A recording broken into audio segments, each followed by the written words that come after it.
एका 12 वर्षीय निष्पाप बालिकेवर झालेल्या निर्घृण अत्याचारानं संपूर्ण बीड जिल्हा हादरला। समाजाच्या काळजाला हेलावून टाकणारी ही घटना पुन्हा एकदा अल्पवयीन मुलींच्या सुरक्षिततेबाबत गंभीर चिंता व्यक्त करते। बीड शहरातील घडलेल्या या घटनेत दोघा आरोपींनी 12 वर्षीय मुलीवर अत्याचार केल्याचा गंभीर आरोप आहे। मुलीच्या तक्रारीनुसार 24 जून रोजी ती बंधाऱ्याजवळ सरपण आणण्यासाठी गेली असताना दोघा आरोपींनी तिला अडवलं। एकानं तिचे हातपाय धरले तर दुसऱ्यानं अत्याचार केला। प्रशांत चव्हाण आणि निखिल चव्हाण असं आरोपींचं नाव आहे। या प्रकरणी बीड ग्रामीण पोलीस ठाण्यात दोघांवर गुन्हा दाखल करण्यात आला असून दोन्ही आरोपींना अटक करण्यात आली आहे। जिल्ह्यात अल्पवयीन मुलींवर होणाऱ्या अत्याचारांच्या घटनांमध्ये ही नवीन भर पडली आहे। यामुळे समाजात रोष आणि चिंता वाढली आहे। पोलिसांनी या प्रकरणाचा तपास पिंक पथकाकडे सोपवला असून सहाय्यक पोलीस निरीक्षक गोरक्षनाथ दहीफळे यांच्या नेतृत्वात वेगाने तपास सुरू आहे।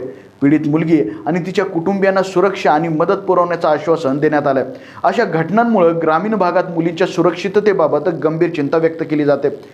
कठोर कारवाईसोबतच जागरूकता आणि प्रभावी उपाययोजना करण्याची गरज आहे। अशा घटनांना पूर्णपणे थांबवण्यासाठी आपण समाज, पालक आणि प्रशासन म्हणून काय करू शकतो? मुलींच्या सुरक्षिततेसाठी आपल्या आसपास काय बदल व्हायला हवेत? आपले मत, अनुभव आणि सूचना कमेंटमध्ये नक्की सांगा। आपला आवाज महत्त्वाचा आहे। पाहत रहा लोकाशा टीव्ही। धन्यवाद।